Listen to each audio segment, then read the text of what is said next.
What's up, my wizards? Welcome back to MTG. I'm Devin. I got another deck tech for you today. This one you can probably tell I'm pretty excited about. This is 4-color dragons. A couple of people suggested I do this, so went ahead and made this for us. Today we're going to go ahead and take a look at it. Well, for the 4 colors, I went with everything except for green. And this deck plays, well, kind of a lot like a control deck. It's obviously kind of mid-rangey. There's 13 creatures overall, there's 20 spells overall, but a lot of those spells are the same spells we'll see in some control builds, and it really plays the same way that a lot of control decks play. And it sides out into blue-black control, if you want to do that, or it sides out into Esper control, whatever you want to do with that. So, with that in mind, let's go ahead and move ahead, talk about all the dragons in the deck. 3 copies of Thunderbreak Region. These are lowest costed creature. That's a 4-drop, lowest costed creature. Thunderbreak Region is obviously very good. We played more copies of him than anything in the deck except for Stormbreath Dragon. His ability is just crazy. Anytime they try to do anything to any of your dragons, they're taking 3 at least. And that is invaluable. It's one of the most important things in the deck, honestly. It forces them to really decide whether or not they want to do that right now. Playing 3 copies of Stormbreath Dragon, still one of the best dragons in the format for a long time, and for a long time to come. So yeah, definitely 3 copies of Stormbreath. The Pro White is super awesome. The Monstrous is super awesome. And yeah, whatever. All the stuff that this guy does is good, and he's never been bad, and he won't ever be bad.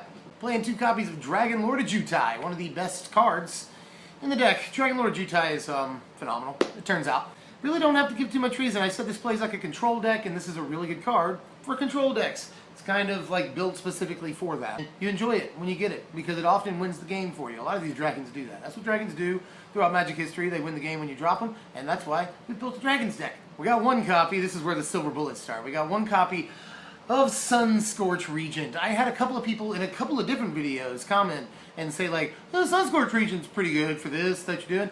And I was like, you know, at the time I was like, well, I just like this card better or whatever. He is really good, it turns out. There are cards in the format that he's not good against. Obviously, he still dies to a broad set of removal. But it turns out this card is good in a lot of situations. We're going to be Crux of Fating a good amount. We're going to be removing a lot of creatures. And once we drop Region, it's going to be tough for them to catch up. Anything they attempt to do to catch up gives us a small but noticeable advantage. We got 1 copy of Silumgar, the Drifting Death. Another guy with hexproof. That's very important in this control-y sort of build. And yeah, that whenever a dragon you control swings, their guys get neg1, that gets out of hand. Had 1 copy of Dragon Lord Silumgar. We don't want too many of these things. Not just because of the legendary status, but just because I really feel like you're in danger of getting this guy removed and messing your whole plan up. But I mean, I'm not going to say that he's bad. Silumgar is quite good, really can swing the game for you. And you'll want to totally play him and just grab like huge dudes with him and stuff. Like grab Berserk, how hilarious is that? 1 copy of the most flexible slot in the deck. Kolaghan's the Storm's Fury. Just like with the Drifting Death, that's Silumgar.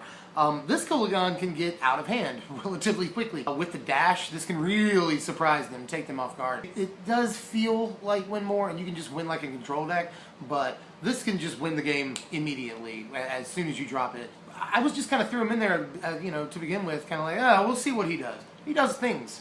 I like him. And lastly, we've got 1 copy of Dragon Lord Kolaghan. The give all your creatures hasting is relevant in a thing where all your guys have at least 4 power and they all fly, you know. So all your guys have haste is relevant. You don't run across too many situations unless you're playing against very dedicated control builds or aggro decks that run, you know, 4 copies of every single card that they run. Where that second ability is important. But it does put pressure on people. It definitely makes people think. A lot of people have had a lot of flack to give Dragon Lord Kolaghan, but I think he's fairly good. Again, one of the more flexible slots in the deck, but better than anticipated. On to the spells. We got 20 spells, and it's a little bit more consistent, but not so much. Again, this is a control deck, so we're going to be playing singletons of things. First of all, we're playing 2 copies of Thoughtseize in the main deck. A lot of what you'll notice here is just covering the early game for us so that we can get to our fat dudes in the late game. The Thoughtseize is good at doing that, and it is good in this deck because it do that. It takes away their, you know, 2nd, 3rd, 4th turn plays, and those are the turns that we are quite vulnerable on, so yes, Thoughtseize. For the same reason, but for different reasons, 2 copies of Wild Slash, again, to protect against aggro. We've seen this in other decks. A lot of decks play Wild Slash. There's a reason for that, because a lot of other decks play creatures with 2 or less toughness. So Wild Slash to cover us in the early game. 3 copies of an interesting card here. This is Dragon Roar. We're playing 13 dragons in the deck. That gives us a pretty good chance that we're going to have a dragon in our hand or in play somewhere. So we've got 3 copies of Dragon Roar. In just a second, we'll see 3 copies of another card like this. And Dragon Roar works a lot of the time and is kind of strictly better than Lightning Strike and takes out a lot of the things that they're going to play up until the 3rd, sometimes 4th turn, and it usually hits for the other 3. So added value is added value, which is good. 3 copies of Silumgar's Scorn. The first 3 or 4 turns, Silumgar's Scorn is always good. That extra 1 mana. They're sometimes not going to have. I mean, this is a game of turns and a game of curves is what we're playing right now in Standard. And Silumgar's Scorn is fine even if you don't have the dragon, but a lot of the time you very much will. So, yeah, good card. Strict counter most of the time, and again, we're playing control, so we like those. We got 1 copy of Valorous Stance in this thing. This does a couple of things. Again, it protects us in the early to mid-ish game. We're playing, a lot of people are playing Siege Rhino on the 3rd, sometimes, turn. So Valorous Stance is going to help cover the 3rd, 4th turn where we are still somewhat vulnerable, and it's going to help us when mass removal hits, or targeted removal even. We got 1 copy of Roast in here. Sort of controversial. I went with this over Ultimate Price, mostly because we have an enormous problem with Siege Rhino.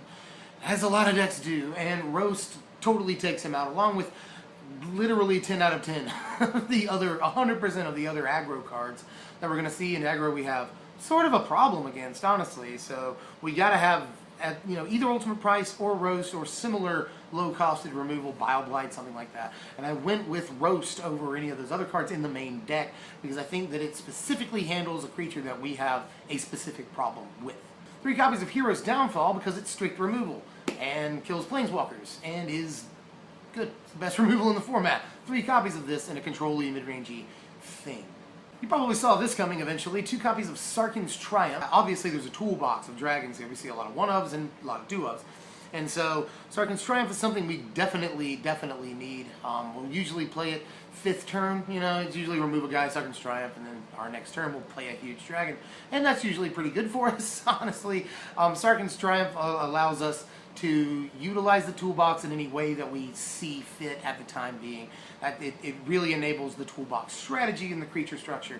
And so, yeah, Sarkhan's Triumph. We're playing the card because it's kind of tailor-made for something like this. We have 3 copies of Crux of Fate in this deck for incredibly obvious reasons. If there's one obvious non-creature card that goes in the deck, it is this card. Yeah, I don't have to explain Crux of Fate. A lot of the time it does what you want it to do. It wipes out everything except for your guy. Relevant, right? In a control thing, we want this. I'm talking too much about this card. I mean, Crux of Fate in a Dragon's deck, play it. Now, while I display the lands over here, which the land base was probably the hardest part of this entire deck to build. So take all of that in and, take issue with it if you want, because this is an incredibly hard mana base to build.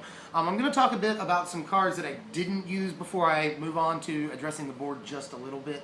And, yeah, these are the cards I considered and wanted to use, but didn't really find a place for.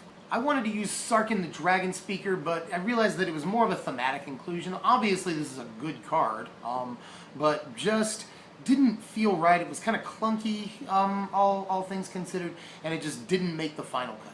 I wanted to play Foul Tongue Invocation somewhere in the 75 cards, and some people will probably take issue with the non-inclusion here. Just a creature off the board in 4 life was good. This is one of the better cards I didn't end up including, but I just felt like we had better removal options in the main than this. I also wanted to play Dragon Tempest, but realized that was just a pipe dream pretty quick. And obviously this is hilarious, but just isn't there. And finally, I didn't put in Crucible of the Spirit Dragon. Crucible of the Spirit Dragon just didn't feel right. There are 2, as you'll notice, Haven of the Spirit Dragon. That started off as 1, but I realized that I could probably increase it to 2 and stay safe and still be able to play our spells. We are playing 27 lands. That's a control level of lands. We really need our drops. Not only is this controlling, not only are we very high curve, but we have 4 colors in the deck. We need our land drops, so we're playing a pretty high amount of lands here.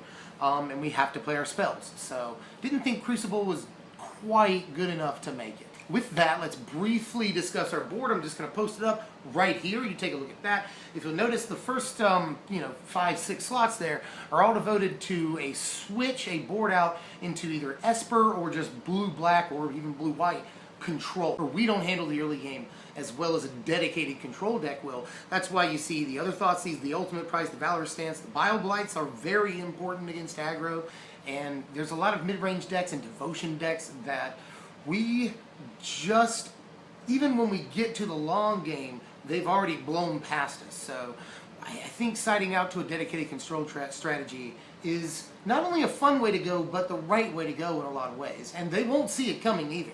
Well, that's all for 4-color dragons for right now.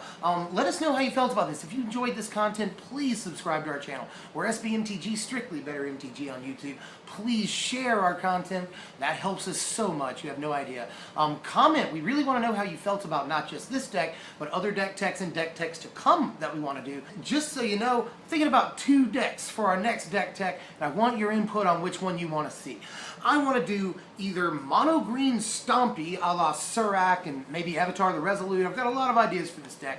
Or if you want to see Super Friends, I'm thinking maybe Esper Super Friends, but we could even do 4 or 5 color Super Friends because that's just too fun to not do. So let us know what you want us to do next time, and we will totally do it. At SBMTG, I'm Devin, and I will be with you guys next time with more cool content. We've got more than just deck techs, so stop by our channel or look in the description below for more stuff, or you can check out any of these videos for more awesome, super cool, sometimes funny, sometimes stupid, and sometimes actually insightful commentary on Magic the Gathering. Thank y'all so much for joining us. I'll see you next time, Wizards.